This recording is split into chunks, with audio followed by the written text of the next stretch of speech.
What is going on, everybody? Welcome back to the Bryant Bulldog Sports Hour on 990 WBOB, the number one radio program for all things Bryant athletics. I'm your host, joining you as always, alongside by Matthew Carvalho in our Sprout co-working studios. Matt, how you doing this evening? I'm doing great, Brian. It's the start to another great week here. Weather's nice, can't complain. Absolutely. The weather it's starting to finally feel like spring and even close to summer. Dare I say, with some of these temperatures, it was up in the mid 70s. I heard it's going to be up in the 80s this week. It's a great time of year for spring sports at Bryant on down there at Smithfield. So it's a great time. Really looking forward to it. We got a great show for you guys tonight. Coming up in just a couple moments, we're going to be joined alongside by assistant baseball coach Danny Neri to discuss the team's kind of new philosophy with stolen bases. They've broken their single season stolen base record in just 33 games, as well as their series win over UAlbany this past weekend. Then at 8:30, head softball coach Bianka Bell will be on with us to discuss their team's series win over Binghamton, as well as a big finish in that one, thanks to a 3-run home run by Gabby Giswaldo. And then to close it out, our favorite guest, head coach the Bryant football team, Chris Merritt, will be on with us to talk about the upcoming spring game and everything going on with spring practice. So it's going to be a great show. We're really excited about everything going on this evening. But Matt, we'll kind of start with the Bryant baseball team. 2 weeks ago, when we had our last show, Tristan Hobbs, who heads all things Bryant Athletic Communications, was on talking with us, and he had discussed that this team was pretty much closing in on setting the single season stolen base record, and we're not even in May yet. We're frankly still in early April, if you want to call it. And this team has been absolutely electric on the base paths all season long. They stole 8 bases against UAlbany in the series in the finale against UAlbany on Sunday, and they've just been absolutely incredible to watch. Base running aside, they've been just an incredible team. But this one stat has been crazy, and Coach Neri, who is coming over from UCF, where obviously Coach Ryan Klosterman has some ties. He's really just instilled a new philosophy with them. I mean, to have over 100 stolen bases at this point in the year is, insane. You've had some highlight reel steals of home that we've seen all over the Bryant social media pages. It's been crazy to watch. And, the fact that, this team is, they're playing with a new kind of energy right now. And, you take out UAlbany, who, beat you in a game in the America East playoffs last year, and kind of maybe put you in a spot to where Binghamton ended up coming away with the win there. It's really impressive to see what this team has really been able to do. It's a lot of D3 guys that have made the jump, a lot of people from junior college that have made some contributions to this team, as well as some of the veterans of guys like Zach Zions and the Brandon Durants of the world. They've been a really solid group to watch all year. It's just been a fun group, obviously. Coach Kostiw has done a great job with, building this team as he does always. And it's another fun season out there in Smithfield.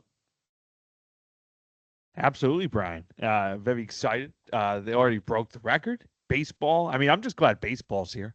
Yeah, absolutely. I'm just well, it's been here, Matt. It's been here since February. But no, I got you. I mean, right. But no, the weather's getting better. It's full swing. 100%. But let me just say this. Yeah, but let me say this, though. Obviously, Coach Neri, he brings a base running philosophy, which is awesome. But, he's also working with a great catching room. And we'll talk to him about that, too. And, when you have catchers like Jacob Gaudreau, Campapetti, Brandon Durand, all there behind the plate and all contributing, I mean, you can obviously, even, major league teams, you're going to have, potentially on hand, 3 guys that can, do the job behind the plate. Like, the Red Sox might have guys like that. But the fact that, at the college level, you have 3 guys that are, not only just, able to perform at that level, but actively contributing almost every single weekend is incredibly impressive. You're usually going to get 2, but when you have the reliability of a 3rd guy, like a Jacob Gaudreau, who's in his grad year and is really coming through, or Campapetti, who had a fantastic freshman season and is, battled through some injuries early, but he's had some moments in there. And then Brandon, who, had a highlight, kind of viral moment on the Bryant social media pages the other day where, he had some fans kind of calling his shot, and he delivered with a nice home run to left. So really cool stuff there. I mean, again, it's a great team. They're going to be a force to be reckoned with in the America East playoffs. Looking forward to seeing what they do there. And then softball coming up at 8:30. We'll talk with them too. I mean, a great series win for them over the weekend, splitting with Binghamton, who in softball as well took ended up winning the America East for that as well. And, Coach Bianka Bell has really rebuilt this team with a lot of great freshmen and some transfers. And, namely one that comes to mind would be Gabby Gesualdo, who hit a 3-run home run against Binghamton on Sunday to help win the game and, take the series, which, incredibly impressive as that is. And, the Bryant softball team is in first place right now in the conference. So, Coach Bell, since she's come over, has been incredible with this program. I mean, she's really, kind of built it into her own. And, those first couple of years, she was, excelling and doing great. And, it was awesome. And, to the fact that she was doing it with players that she didn't recruit is incredibly impressive because, sometimes coaches are like, well, we're just going to, work on getting the freshmen in and doing things like that. But, she was able to, compete from the get-go with, the players that were already on this program. And there was sort of a buy-in there. And it's really something admirable there. It was a really fun thing to see. And now you're getting to see what her recruits and what that kind of level looks like. And, they're performing at that level as well. And you can kind of trace it back to the start of this year. They played some incredibly, high-level competition. They played top-ranked Texas Tech. They played Michigan. They played JMU. They played Virginia Tech. And it's all been kind of leading up to this moment. And you're finally getting to see it pay off. And I think that, it was definitely some, testing early on in this process. And I think that, Coach Bell, who, was a fantastic player during her time at LSU, I think recognized that this is what this kind of is for. And, you're going to play those high leverage teams early and it's going to, season you for America East play. Yeah. You might take some lumps along the way. There might be some tough games in there, but it's going to be a great learning experience. And I think that you're seeing it now pay off at this point in the season. So Matt, I'm really excited about what this group has in store. I think that, with the way the America East playoffs work for baseball and softball, it's not based on the highest seed. It's predetermined location. So the playoffs this year will be up at UMaine. Again, it'll be interesting to see how that kind of works out. You've had some great pitchers this year, like Brooke Tracy and Maddie Wachter, who, actually won America East Pitcher of the Week last week. And I think that they're going to be interesting to see as this season goes forward. I'm really looking forward to it. I think that they have a youthful kind of new energy with them, with some veterans behind them as well. And it's going to be awesome to see how this all pans out. But Matt, we're going to head off to a quick commercial break real quick. When we're back, Danny Neri of the Bryant baseball team will be on with us. Don't go anywhere. You're listening to Kostiw and Carvalho on the Bryant Bulldog Sports Hour on 990 WBOB. Welcome back to the Bryant Bulldog Sports Hour on 990 WBOB. Kostiw and Carvalho with you here on Monday night. Before we get into our next guest, we just want to say that tonight's broadcasts are brought to you from Sprout Co-working. For all your co-working needs, large meetings, office for a day, working remotely, events, or just trying to get away from the distractions at home, Sprout Working in Providence, Rhode Island is the place for you. The official co-working home of 990 WBOB. And now on the Sprout Co-working expert hotline is assistant baseball coach Danny Neri. Danny, how you doing tonight? I'm great. Thanks for having me on. Absolutely. Glad to have you here with us tonight. Obviously, hope the first season in Smithfield is going well so far. Just talk about how the transition has kind of been for you and how it's going. It's been great. I couldn't have asked for it to be any better. Came over in kind of a weird time of the year for baseball. The coach change cycle is usually over the summer, and we were already a couple months into the fall season when this job opened up and the whole interview process started. And it was a bit of a quick turnaround to try to get up here while the fall season was still going on and try to get my hands on some of the guys as quickly as possible. But it was as easy as it could have been. Coach Klosterman's been awesome, was super gracious during that whole process, helping me out, catching me up to speed. So it's been awesome. Love the guys I work with, the players, the coaches. It's been everything I could hope for. Absolutely. I know that you and Coach Klosterman have had similar stops and stints at UCF during your previous times. Did that play a factor in, this job? How did this really kind of get on your radar and what really intrigued you about it? Yeah, that certainly did. We definitely know a lot of people in common. That helped me a lot as far as references. I'd never really spoken much to him in person, but I'd heard a lot of good things from people in and around UCF that had worked with him in the past. So throughout that whole process, I was able to kind of ask hey, what's he like? Do you think he's a good person to work for? And of course, the answer was always a resounding yes. But so that was great, just kind of understanding his background and knowing the program that he came from so well. Definitely helped with the transition for sure. Absolutely. We'll talk about kind of the base running philosophy and your kind of work with the catchers in just a second. But, obviously looking back at this past weekend, it was a great one. You guys get the series win over Albany. Two of those, games were by run rule and really able to get the bats going there. Just kind of your thoughts from those games. Yeah, the guys did an awesome job sticking to the plan that Coach Franklin Jennings and I had kind of talked about offensively in all facets of the game, like we've talked about with the base running. But they were great at the plate, offensively, taking walks, getting hits, finding their way on base, and then continuing to apply pressure once they got there. They did a great job on Friday and Sunday, kind of executing the plan we had put in place. Really proud of how they handled that. Absolutely. Again, now to kind of get into the base running and all that stuff, my, Tristan Hobbs, who helped set up the show, he was kind of talking to me about it and was like, you're kind of the guru for getting this thing going. We have, you're setting the program record for stolen bases in mid-April is nothing to scoff at. That's an incredible achievement. And, you've seen, we talked about it in the opening part of the show where, you've had some guys stealing home, you've had some crazy things there, but I guess just what's been the secret sauce for you kind of getting this thing going? Just what is, kind of the philosophy, and give us a little bit of the inside. Well, first of all, I can't take credit for the stealing of home. That's not something I teach him. That's all Coach Kostiw. So you'll have to ask him. He gets over there with him at third, and they go to work. But no, overall, I don't think we do anything that's super outside the ordinary. We try to teach fundamentals on the bases as much as possible. Understanding pitcher times to the plate, catcher times to second. What times do our runners run when they get on base? Just making sure that we have as much information as possible so that when we do give our runners the green light, we know that we're putting them in a position where they're going to have success. A big thing for me is I think the number of stolen bases is great, but for me, the benefit that the team actually gets from those stolen bases is what matters. So, yeah, I'd love to steal a ton of bases, but I don't want to do it while also getting a bunch of guys thrown out. And so we've kind of tried to put them in situations as much as possible to have the tools in their tool belt to have success when those moments come up. And what I keep saying to them when they've told me, like, you've done a great job, we appreciate everything you've done, is I tell the players I have really good tools to work with. Like, those guys are really talented. They've really bought into the stuff that we've been trying to teach lately. And they have absolutely run with it as we've put some more emphasis on the base running this year, and couldn't be more proud of how they've handled it. Absolutely. You yourself, you're also working with the catchers a lot this season, handling a lot of things with them.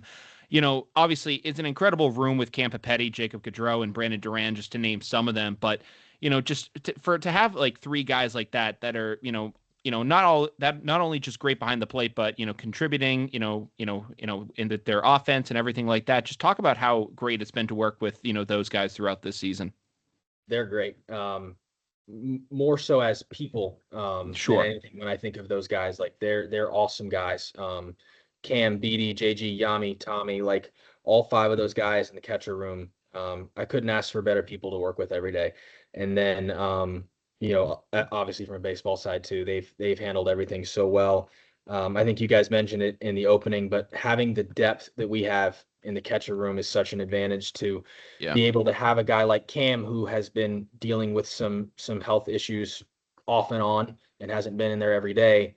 That doesn't cause a huge issue for us because we have JG and BD who step up and handle it just fine. Those guys have done a great job back there. Like you said, both sides of the plate. I love working with them. They're very open, very receptive, always looking to work, asking questions, wanting to get better day after day, and it shows when they get on the field.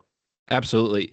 Brandon Duran, most home runs by a right-handed catcher, or right-handed hitter rather, in program history with 24. For him, just again being able to, just kind of seeing it. Obviously, sometimes like catchers, you see it at the big league level. Sometimes their offense isn't always, a major part of their game. Sometimes, they're just trying to, focus on, calling a good game, handling things back there. For him to be as, well-rounded as he is, just talk about, that work and dedication that, goes into, handling that. it's a big job trying to catch and hit. Yeah. I think a lot of people are like, well, why don't catchers hit very often? One, because it's hard to find catchers that can really defend. Yeah. And so to find one that can do both is rare, and Brandon is certainly one of them. But it also takes a lot of time preparing to catch, practicing the work it requires. And so finding the time to work on that and continue to focus on hitting, it's not an easy balance, and he's done a great job of it. Really starting to heat up here lately. I'm excited to see where the rest of the season goes for him. Absolutely. For you yourself have a ton of experience, obviously, in the postseason, making it to the College World Series, some super regionals, just, obviously Bryant has a history of, making it into the, college playoffs as well and doing some damage there. Talk about, what you've kind of learned from those experiences and what you hope to, carry with these guys as you go throughout the rest of the season. There's nothing like those experiences. Getting to play in the NCAA tournament is a very, very unique experience. Yeah. And it teaches you a lot. It teaches you a lot about competing at high levels when there's a lot of pressure and expectations. And we have guys on this team that have been there as well, that are no stranger to that environment. I know they went as recently as 2024. And so, I'm fortunate enough to have been able to play in a lot of those situations. And I try my best to kind of pass on some of the messages, some of the ideas that I've learned from playing in those environments. But more than anything, it just makes you want to get back there as much as you can. And I'm really excited to be coaching for a team that is more than capable of doing that. And I'm really hoping we get that done this year. Absolutely. Well, Danny, we wish you guys the best in luck in getting that done. We really appreciate you for coming on with us tonight. Absolutely. Thank you guys for having me. Absolutely. Take care, Danny. All right, that was assistant baseball coach Danny Neri joining us on the program. I was glad to have him joining us here tonight. Matt, we're going to head to a quick commercial break in just a little bit, but, obviously, just credit to, Coach Neri and, Coach Klosterman, obviously, for, the program that they've been able to really build there. I think that, Bryant's history for baseball, whether it goes back to the days of John Sjogren or, Pizzino or Owens and now with Klosterman, it's been incredible to kind of watch how it's all kind of come together. And it's very, something that's admirable with this program. And I think that, Bryant baseball has been a constant for, Smithfield from Division II to Division I. They're always going to be in the hunt. They're going to find new ways to attack it out there. And, they're going to be a really competitive program day in and day out. And, whether that's been the D2 days to the NEC to now the America East, they're always in the hunt. And it's something that's very admirable because, again, not all programs can have that kind of success. And Bryant, largely across the school has been able to do that, but baseball specifically, I do have to say, has been really able to get that done. And, they owe a lot of credit to, what they've been able to do there. So we're going to head to a quick commercial break. When we're back, head softball coach Bianka Bell will be on with us. Don't go anywhere. You're listening to 990 WBOB. Welcome back to the Bryant Bulldog Sports Hour on 990 WBOB. Brian Costa, Matt Carvalho with you here, almost halfway home at this point. We're going to jump into our next guest of the evening. They're joining us on the Sprout Co-working Expert Hotline. For all your co-working needs, large or small, visit sproutcoworking.com. Now on the line is head softball coach Bianka Bell. Coach Bell, welcome to the program. How are you doing tonight? Thanks for having me. Excited to be here. Absolutely, Coach. Well, first things first, congrats on a great series win this past weekend over Binghamton. Some fireworks in the finale there with Gabby Gesualdo hitting the go-ahead 3-run home run there for you guys. Just, I'll start with your opening thoughts just from the series itself and, kind of that moment over the weekend. Just an electric feeling for my team, especially coming off last year, losing to them in the conference tournament championship, and then having them at home in front of our home base, and just a very new bunch that I have on the field, a very young team. And it wasn't just one singular person. It was like throughout the lineup, just to see, them shining like key moments.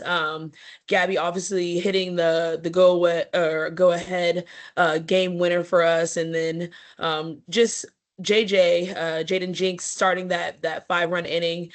So just about the entire lineup, it's just exciting to see just all pieces come together, especially we work day in and day out at practice, and just seeing all their hard work, come through in like key moments for us.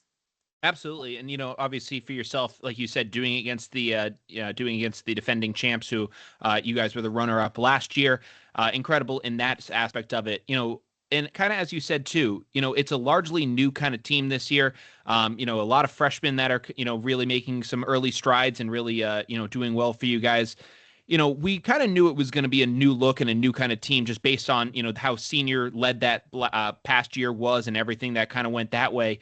What was kind of I guess, the mindset for you guys kind of going into the offseason with the freshman you're bringing in, maybe someone like Gabby who came in via the transfer portal? Just what was, your idea like for trying to, rebuild this team and get back to this competitive, state already? I think the biggest thing is like just getting the buy-in.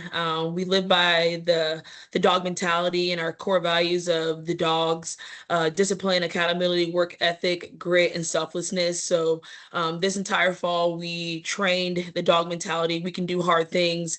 Trying to teach these newcomers, our 10 freshmen and 2 transfers, like how to live dogs. And we train hard in the weight room, on the field, and in the classroom, and everything that we prep for throughout the fall, we really, grasp it in the spring, especially with how tough and challenging our preseason was.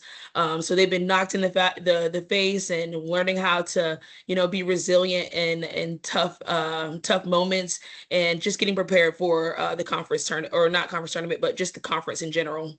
Yeah, absolutely. When it comes to getting ready for the conference, you guys had, a really tough non-conference schedule that you guys prepared. You played then top-ranked Texas Tech. You played UNC, Michigan, JMU, Virginia Tech, who was top 12 at the time. Obviously yourself, you had an incredible career at LSU. You played in some of those, high leverage, high level competitions and those kind of teams. So you obviously understand the importance of doing that. Just, what was that like for you, being able to, set up this non-conference schedule to help prepare this group for America East play? Yeah, most definitely. So I think my first 2 years was just dipping my toe in, Yeah. especially being a new head coach, not understanding like what the America East is all about. So after my first 2 years, it's like, okay, I'm just going to be training these kids just to get them ready for, like, we want to make it to a regional. We have to win our conference tournament.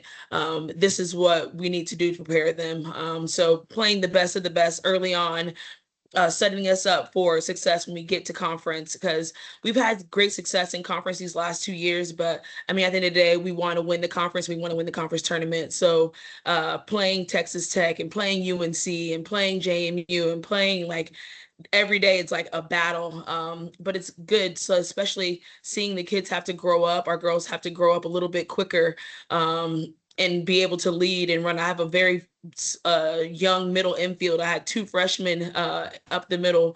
I have a freshman outfielder, a newcomer in right field. I have a freshman catcher. Like, it's like we're trying to get them to grow up really early, so they can continue to keep developing and get better and better. So the future of our program is just going to continue to keep shining. What is that like? How obviously they have to kind of grow up in real time, grow up pretty fast. And, you can sometimes see teams that do that, and there's kind of, the bumps along the way, and maybe, a season, maybe sometimes the season isn't going that team's way, and it kind of, might build over time. What is it like for you guys to, be able to, have those learning moments but still also really, show out and, dominate in these kind of, games already? Yeah, it's definitely been challenging, especially this year. I have a brand new staff, Kat Rodriguez, joining me this year. So she's also someone that just finished off on a very successful, playing career and then jumping into coaching. So she's obviously just getting her feet wet and understanding, how to coach these different type of student athletes. And we're some people that, having to repeat ourselves over and over and over again, it gets to, you start to go a little crazy, but Yeah. we see the talent that we have in front of us. So if saying it 10,000 times over and over again till like it's drilled into their head, we're going to do it. We Yeah. spend countless amount of time like in the office trying to game plan the best way to coach them up, getting them ready for whoever we're going to see. We spend long days talking about how to make this team better. So she's definitely been someone that has definitely build very great relationships with each of our players. They come in, ask for extra work. They're not afraid to come early, stay late, and that's like the president of what we've been trying to do with the dog mentality, and she lives that as well. So I think that has been a big change for this program and the success we're having this season so far. Absolutely. Something that we haven't kind of discussed a little bit at this point would be some of the success that you guys have seen in the circle. Maddie Wachter, obviously, in her sophomore year, has really taken, a big step forward. She had a great freshman year, but to have this kind of success too, just winning pitcher of the week this past week, as a part of, the Bulldogs getting all 3 awards with Rookie of the Week and Player of the Week. To kind of just focus on Maddie, though, what do you think has been the biggest improvement in her game from, year 1 to year 2? She just knows what she's doing. This girl is a student of the game. So this year I've stepped into the pitching coach role. So one thing that I was mainly hitting, and then now being in the bullpen with our pitchers, she is hands down probably one of the most knowledgeable pitchers I've ever been around since I was in school or even playing in the pro league. She knows how to throw to hitters. She knows what she's seeing. We watch a ton of film. We sit down, we go over a game plan, and she's bought into whatever is going on. If I call a pitch, she's going to throw it to the best of her ability. We can read each other's brains, so we know we talk between innings. So she's just a student of the game. So she's going to continue to keep having success that she is because she's just a go-getter. She lives dogs, and I want her in the circle at any moment this season. She's been so great for us. Absolutely. And now, as you guys, obviously the, season is still ongoing. You guys have the conference tournament that'll be coming up in May. Up there in Orono, for you guys, just what is the, how do you guys keep the foot on the gas, these next couple weeks? Like, what is the philosophy? Obviously you talked about that dog mentality. How do you as a coach keep that going for this final stretch as you guys head towards the postseason? Yeah, I think the America East Conference is very challenging. Every game is a dogfight. It's hard to beat any team 3 times. Now we have Albany this weekend, and they're definitely going to be coming after us. So we're never going to be going to sleep on anybody because at any point the tables can turn. Yep. So we're going to continue to keep pushing hard, working hard in practice, in the weight room, and making sure that we're staying keeping our craft, at tip-top shape at any point, because at this point we want to win. So and we keep fueling our girls every single day that the job is not done yet. It's not done until we're hosting that trophy in our hands on that Saturday or Sunday. So continue to keep working to just make sure that we're where we want to be. Bryant series with UAlbany begins this weekend, Saturday, April 18th at 1 p.m. Coach, we wish you the best of luck in that series. We'll talk to you real soon. Thank you so much. Absolutely. Take care, Coach. All right, that was head softball coach Bianka Bell joining us here tonight. Obviously, glad to have Coach Bell on with us. Again, like we said, coming over here as an assistant from Pitt, she's really built this thing into a great program. Doing it with players that originally she didn't recruit, and now bring in, her own kind of, talent to this program, and has really rejuvenated it. And, it's competing up there with what Bryant baseball is doing right now. And, for them, you look at their conference record right now, 12-3 in conference play, and, riding high. And I think that, like she said, though, it's a tough conference. It's tough to beat an opponent 3 times in a row. You saw that with Binghamton. I mean, they were the defending conference champs last year. They took the middle game of that 3-game set, but Bryant able to respond in that second one and take care of business. So it's going to be a fun next stretch for them, kind of seeing how they go with it. So we'll kind of see how it all pans out. Really excited there. So Matt, we're going to head off to our final break of the night. When we're back, head football coach Chris Merritt will join us to preview the spring game. We'll be back in just a couple minutes.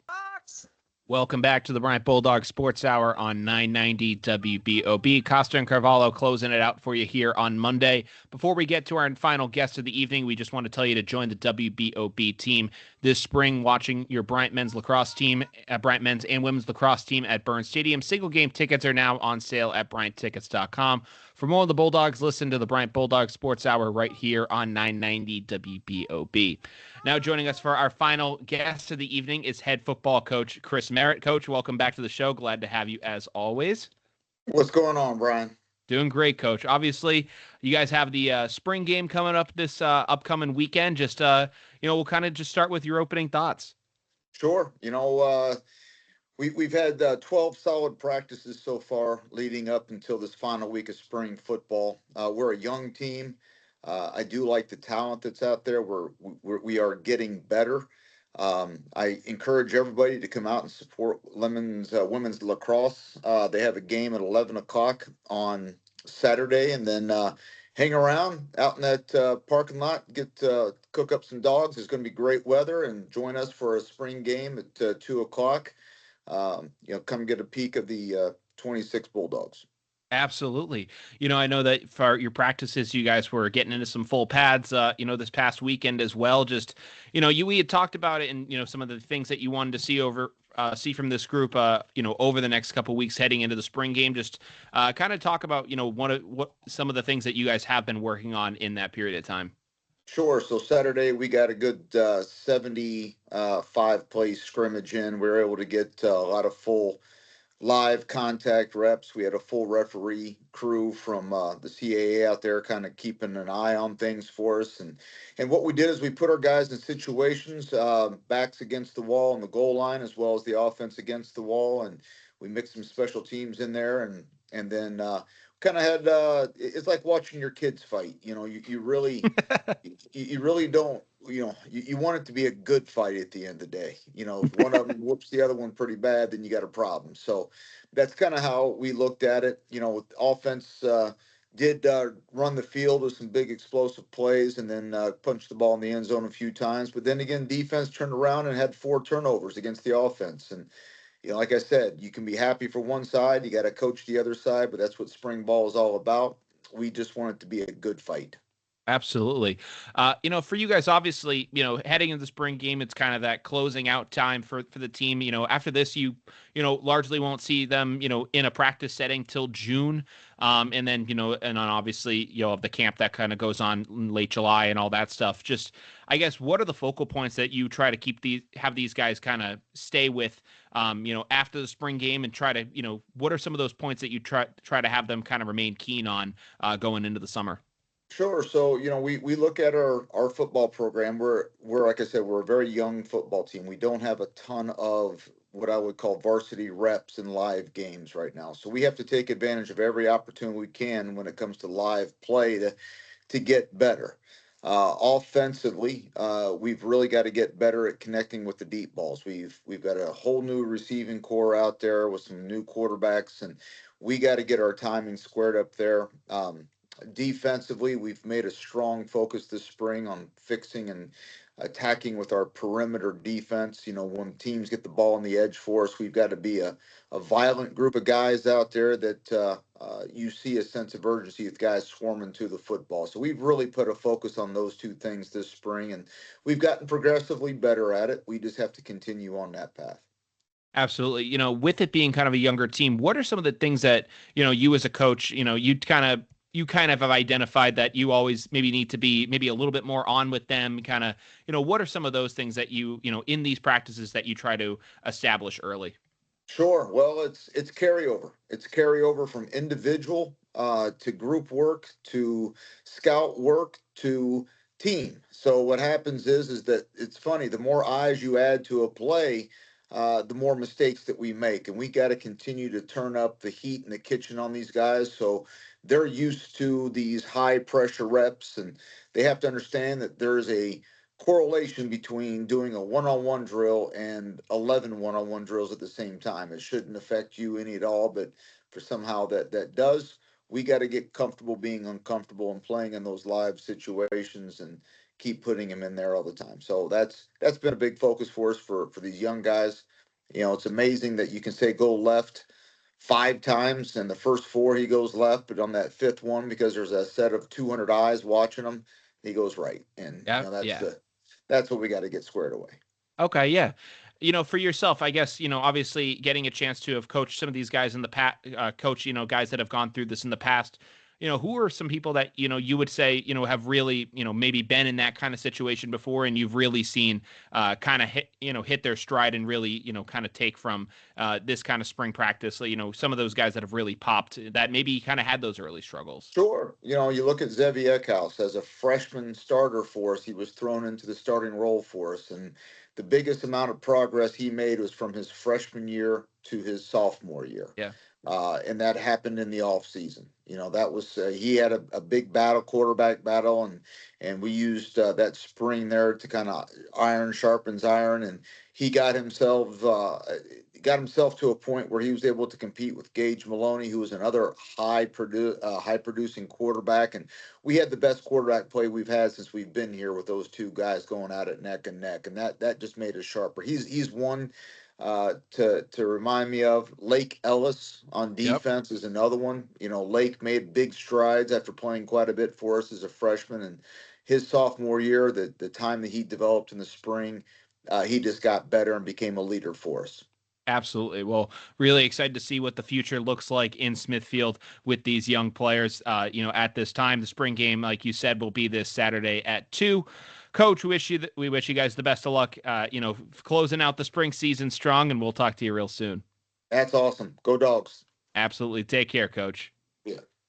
All right, that was head football coach Chris Merritt closing out the program with us tonight. Obviously, glad to have Coach, on as he is. He's a great presence on the program. From his game-to-game breakdowns to everything that kind of goes into it. So obviously, great program tonight with him, Coach Bell, and then Coach Neri, on the program, taking care of things tonight. So, Matt, we're going to be heading off in just a couple moments, but any kind of lasting thoughts, things that you wanted to add before we close out?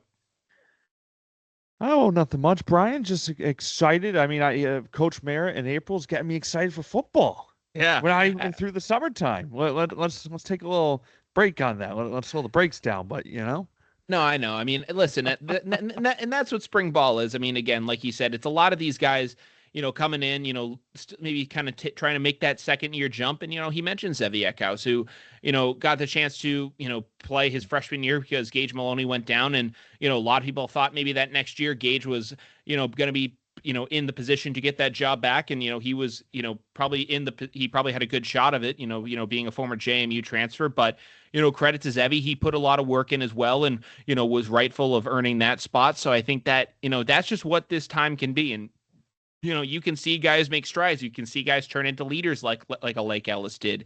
And, that's what this time of year is. And, again, it's not the stuff that's going to show up on the stat sheets. It's not the things that you're going to really see highlights of, but this is where, building a program and things like that all kind of come into place. And it's the stuff that you don't see on a day in and day out basis. And, you hope that it can reflect, once the regular season does roll around in August and September and, kind of take it from there. So really excited to see what that looks like. I know we'll be talking with Coach Merritt a little bit more probably throughout the summer as things go from there, but just really interesting stuff there with Bryant football. So listen, we're going to close out the show here tonight. Thank you guys all for tuning in once again. We really appreciate it. Next week, we should be back, and that will be episode number 30 of the Bryant Bulldog Sports Hour with you here on 990. It's been great to, be on this network and do this thing for you guys, obviously interviewing players, coaches every single week. It's a really great time to, just talk with all the different faces that help make Bryant athletics. So, really excited for what's to come with the program. We'll be back with you guys same time Monday at 8. So looking forward to seeing you guys then. So long for tonight. Take care and peace out.